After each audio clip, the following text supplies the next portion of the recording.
सो हे hello what's up. तो स्वागत है गाइस एक और बार, काफ़ी दिनों बाद एक और नई वीडियो में। ठीक है, तो जैसे कि सबको पता था कि मैंने बताया था कि मेरा आज टेस्ट है मोशन का।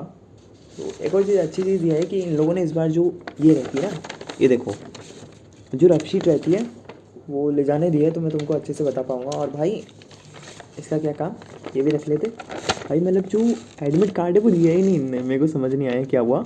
एंड मेरी दो फोटोज़ ये भी रखे कि रखे रह गए। अब कोई बात नहीं, क्योंकि मतलब वो वहाँ पे ना कुछ ऐसा सीन नहीं था। जिस सेंटर पे मैं गया था उसकी रियलिटी पहले बताऊँ। मैंने पहले सोचा था भाई, मैं एनडीए देने गया था, एनडीए में भी ज़्यादा बच्चे थे, लेकिन उस सेंटर पे भाई इतने कम, एक एक रूम में सम आ गए भाई पूरे बच्चे। मतलब 100 भी नहीं होंगे, 50 बच्चे रहे होंगे। ठीक है, एंड 50 बच्चे थे। एंड बाकी अगर और बात करें, कंप्यूटर था, हाँ अच्छा था, वर्किंग था, लेकिन भाई मेरा कंप्यूटर ना ऐसा मुड़ा हुआ था, ऐसा। तो उसको मैंने पहले थोड़ा सा सही किया, ऐसे सीधा किया। एंड हाँ बाकी सब सही था। बैठने के लिए अच्छी कुर्सियाँ थी प्लास्टिक वाली। एंड चलो और बाकी कुछ नहीं, बाकी मैं बताता हूँ कि पेपर कैसा रहा। ठीक है, वो मेन चीज़ है। एंड देखो, सबसे पहले पेपर स्टार्ट होता है, उस टाइम पे क्या हुआ, जो वहाँ की इन्विजिलेटर थे उनने, मतलब पहले क्या करते, सबसे पहले वो शीट देते हैं, उनने सबको एक एक शीट पकड़ा दी भाई। मतलब मैं अपने बगल वाले से बोलने लगा, भाई ये क्या है, इस पर क्या करेंगे हम, ये तो मतलब मैथ्स के 2 क्वेश्चन में ख़त्म हो जाएगा। फिर मैंने उनसे मांगी एक और बार शीट, तो फिर उनने बोले तुमको तो एक शीट दी है ना, एक में नहीं होगा क्या।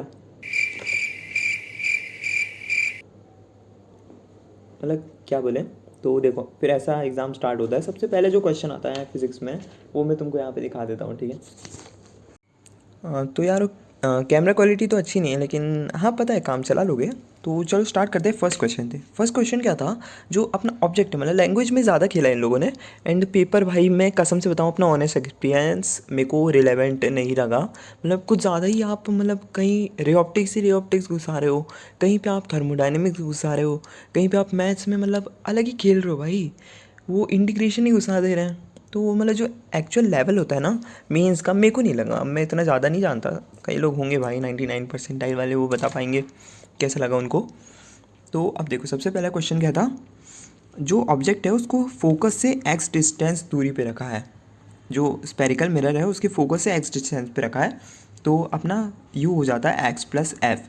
तो इसका जो मैग्नीफिकेशन का फॉर्मूला पूछा जाता है height of image upon height of object वाला, तो टोटल ये वाला आंसर आ गया। ठीक है, इसके बाद अब मैं तुमको बताऊँ, ये क्या था भाई, यहाँ से बताता हूँ। ऐसा कुछ ग्राफ दिया था टेम्परेचर और वॉल्यूम का। तो अब मैं ये फालतू चीज़ करने लगा था, इस पर ध्यान मत देना। ठीक है, तो मतलब फालतू मैंने इसमें 10 सेकंड वेस्ट कर दिया। बाकी इसमें मतलब ये था कि टेम्परेचर का ऐसा कुछ ग्राफ दिया हुआ था अपन को।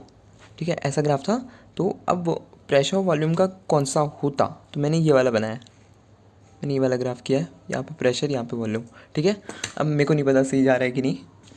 और यहाँ पे एक था कि इलेक्ट्रिक फील्ड दी गई थी, एंड एक लैम्डा पूछा था, और डायरेक्शन ऑफ वेव पूछा था कि वेव एक्स डायरेक्शन में, ये तो अपन बता ही सकते हैं एक ही इक्वेशन से भाई। एक ही इक्वेशन में एक्स रहता है ओमेगा टी माइनस के एक्स, तो यहाँ से अपन को पता चल जाता है किस डायरेक्शन में मूव कर रहा है, एक्स डायरेक्शन में था। ठीक है, अब मेन बात है यहाँ पे अपन को लैम्डा निकालना है। लैम्डा निकालने के लिए भाई ओमेगा पाई के इज इक्वल टू वी होता है, omega upon 2 pi by lambda. ठीक है, यहाँ से लैम्डा निकल जाता, वी की वैल्यू डायरेक्ट आ गई थी। एंड ओमेगा 2 पाई इंटू कुछ दिया हुआ था, 2 पाई इंटू 10 की पावर 6, तो यहाँ से लैम्डा भी निकल गया, तो वो भी मेरा हो गया।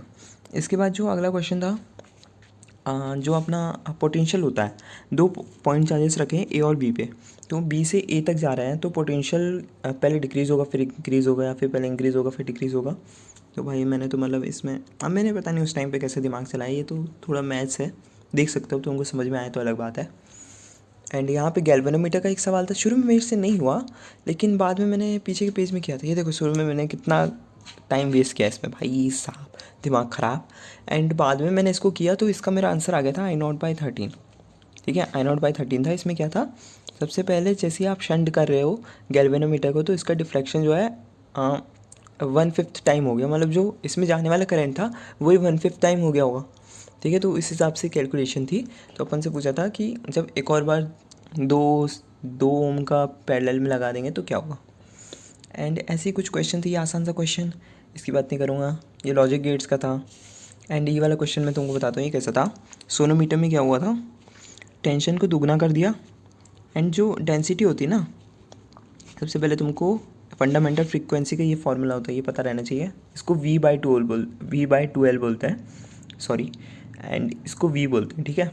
तो अब मैं पता नहीं मैं सही सॉल्यूशन दे रहा हूँ कि नहीं। तो टेंशन को दुगना कर दिया, एंड जो डेंसिटी होती है ये वाली अलग डेंसिटी है, मास पर यूनिट लेंथ है ये। भाई मुझे नहीं पता, तुम देख लेना, मेरा तो इसी से मैच किया।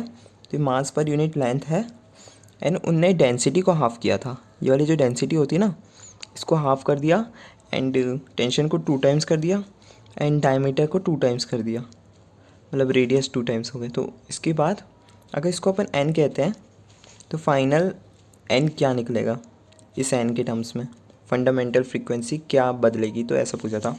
एंड बाकी और तुमको बताऊँ, स्प्रिंग वाले भर के क्वेश्चन थे, एनएलएम के भर के थे। ये वाला तो आसानी से हो गया मेरा, प्रोजेक्टाइल वाला, ठीक है, कुछ एंगल पे फेंका था, वो वेलोसिटी वगैरह का काम है, जल्दी जल्दी बता देता हूँ। एंड हाँ, ये कंडक्टिविटी का भी बहुत आसान था, एंड मैग्नेटिक फील्ड का आया था। बाकी ये जो एस का ये फॉर्मूला लगता है ना, NR P1/P2, ये वाला फार्मूला लगा, प्लस NCV ln T2/T1, ठीक है, ये फार्मूला लगा था उसमें। तुम देख लेना, इससे मेरा एक भी आंसर मैच किया नहीं, तो मैंने नन ऑफ दिस कर दिया। आप देखते क्या होता है। बाकी बेसिसिटी का था कि आपको एनिलिन दी है, एनिलिन आपको दी है, केमिस्ट्री की बात कर रहा हूँ। आप एनिलिन पे आप OSE ऐसे जोड़ देते हो, ठीक है, OSE नहीं ये, ठीक है, ये जोड़ा है आपने। अब इसके बाद एंड इससे आगे और ये बनता है, कुछ और करने पे ये बना था NH3CH3CH3। अब भाई मेरे को अच्छे से याद नहीं है। तो इसमें जो सबसे ज़्यादा बेसिसिटी कैसे डिफाइंड होती है, बेसिसिटी उससे डिफाइंड होती है कि आपका जो एन का लोन पेयर है वो ज़्यादा रिंग में ना घुसे, मतलब वो लोकलाइज्ड रहे अपनी जगह पे, ज़्यादा वो रेजोनेंस ना करे, तब वो बेस ज़्यादा अच्छा रहता है, ठीक है। इस टाइप के कुछ क्वेश्चन थे। एंड कुछ तो ये C अल्फ़ा वाला क्वेश्चन था, इसमें अपन को एसिटिक एसिड के बारे में पूछा था, तो ये इस फॉर्मूले से हो जाता शायद, मेरे को नहीं पता भाई, एक तो इतना मेरा दिमाग ख़राब हुआ। हाँ ठीक है, ये वाला फॉर्मूला था। ये लग रहा था, देखो तुमको सुनने में आसान लग रहा होगा पेपर, लेकिन उतना आसान नहीं था। मैथ्स पे अभी आए नहीं है ना भाई। एंड ये वाला क्वेश्चन एकदम कॉपी था, जो कि अभी 26 में आया है मेंस में। ये अगर तुमने किया होगा, पेपर लगाया होगा, तो तुमको याद होगा, ठीक है। बस यहाँ पे क्या था, सारे जितने भी टर्म्स हैं उनका सम अपने क्वेश्चन में 24 दिया था, यहाँ पे इनने चालाक बन के 48 कर दिया इसको, ठीक है, कोई बात नहीं। लेकिन भाई मेरा इससे आगे सॉल्व ही नहीं हो रहा था, मैंने छोड़ दिया। एंड और तुमको बताऊँ, यहाँ पे देखो और ऐसे कुछ क्वेश्चंस थे। टी का एक ग्राफ दिया था ऐसा, लॉग टी मतलब हाफ टाइम का एक ग्राफ था। उसमें क्या हो रहा था, यहाँ पे लॉग T/2 है, T1/2 है हाफ टाइम, एंड यहाँ पे लॉग ऑफ इनिशियल कॉन्सेंट्रेशन, ठीक है। मेरे को भाई कुछ समझ में नहीं आया इसमें कैसे करना था, तो मैंने छोड़ दिया। एक इस पे भी आया था डी ब्रोगली वेवलेंथ पे, मतलब टफ़, अच्छा टफ़ बनाया इनने पेपर, ठीक है। एंड बाकी इसमें पूछा गया था कि कितने एंगल हैं 110 डिग्री वाले, कितने एंगल्स हैं वो बताओ गिन के। तो और एक और चीज़, AlCl3 वाला कहाँ गया, दिखाता हूँ तुमको। AlCl3 जिसमें मेरा बहुत दिमाग ख़राब हुआ भाई, कहाँ है, हाँ ये देखो ये है। इसमें क्या हुआ, इसमें अपन से पूछा था मैक्सिमम कितने एटम्स होंगे प्लेन में, एक प्लेन में कितने एटम्स होंगे। अब अगर तुमको ये दिखाऊँ AlCl3, तुम ऐसा बनाओगे, यहाँ पे CH3, यहाँ पे CH3, यहाँ पे CH3, ठीक है। तो अब इस हिसाब से ना 7 होने चाहिए। मैंने पहले 7 ही टिक किया था, पर बाद में पता नहीं मेरे को क्या खुजली मची, मैंने सोचा भाई यहाँ पे 3 H लगते हैं, ठीक है। अब इस देखो 7 कैसे होते पहले बता देता हूँ। एक एल्यूमिनियम, फिर 3 कार्बन हो गए, 4 हो गए टोटल। अब हर कार्बन का एक H भी प्लेन में रहता है, बाकी 2 अलग भग जाते हैं, तो 3 और H जोड़ लो तो 7 हो गए। लेकिन भाई मैंने क्या सोचा, प्लेन में कैसे होगा, ये तो टेट्राहेड्रल रहता है, ऐसा रहता है, तो प्लेन में कैसे होगा, तो मैंने गलत कर दिया। कोई बात नहीं, ध्यान रखूँगा, गलती तो होती है भाई बहुत सारी। एंड हाँ, इसी टाइप के क्वेश्चंस थी। एंड बहुत अच्छे अच्छे क्वेश्चन भी डाले थे इनने, लेकिन मैथ्स में भाई कुछ ज़्यादा ही कर दिया इनने, हद कर दी मैथ्स में, इतना गंदा मैथ्स कौन देता है। एंड एक और चीज़, फिज़िक्स का एक टफ़ वाला क्वेश्चन, टफ़ तो नहीं था लेकिन थोड़ा सा इनकम्प्लीट सा लगा मुझे। इनकम्प्लीट क्यों? क्योंकि इन्फॉर्मेशन इन्हें अच्छे से नहीं दी थी, लैंग्वेज इनकी अच्छी नहीं थी। यहाँ पे एक वायर था जिसको स्क्वायर फॉर्म में इस तरीके से बनाया हुआ है, इसके अराउंड अपन को वो बताना था मोमेंट ऑफ इनर्शिया इस एक्सिस के अराउंड, ठीक है। एंड इसकी लेंथ भी बड़ी गंदी सी दी थी भाई। इसकी लेंथ दी थी, मैं तुमको बताता हूँ, 4+4a+2πa इसकी लेंथ है। एंड इसका मास है 4m+2πm, ठीक है। ये गंदी है वैसे, कट पीट के ही आ जाता पर यूनिट लेंथ एक रॉड की, ठीक है। ये आ रही थी m×1+π/2, बट भाई मेरा दिमाग ख़राब हो गया इसमें, मैं नहीं कर रहा, हट। एंड और भी तुमको दिखाऊं, यहाँ पे ये देखो पुल्ली वाला क्वेश्चन, ये देखो ये वाला क्वेश्चन, ये वाला क्वेश्चन, ये वाला क्वेश्चन। भाई मानसिक स्थिति थोड़ी सी हिल चुकी है। एंड यहाँ पे देखो ये इंटीग्रेशन का क्वेश्चन, देख लो भाई, अब तुम देख ही लो। एंड तुमको और दिखाऊँ यहाँ पे और कौन सा क्वेश्चन था, देख सकते हो भाई, इतने क्वेश्चन है, बाकी और कुछ तो है नहीं तुमको दिखाने लायक, ठीक है। अब तुमने भी अगर दिया हो तो तुम बताना कैसा गया तुम्हारा। एंड अगर तुमको आंसर थोड़े समझ में आए कि सही है गलत है, वो भी मेरे को बताना ताकि मेरे डाउट क्लियर हो जाए, ठीक है। एंड रे ऑप्टिक्स इन्हें भर भर के पूछिए, बाकी भाई जाने दो। एंड यहाँ पे भी क्लियरिटी थोड़ी कम थी इनके एग्ज़ाम में, और रेलिवेंट कम लगा मुझे, ठीक है। इसलिए मैं तो ज़्यादा लोड नहीं ले रहा, लेकिन चलो ठीक है। Hope for the best and all the best to you all. आज की वीडियो में इतना ही, मिलते हैं नई वीडियो में।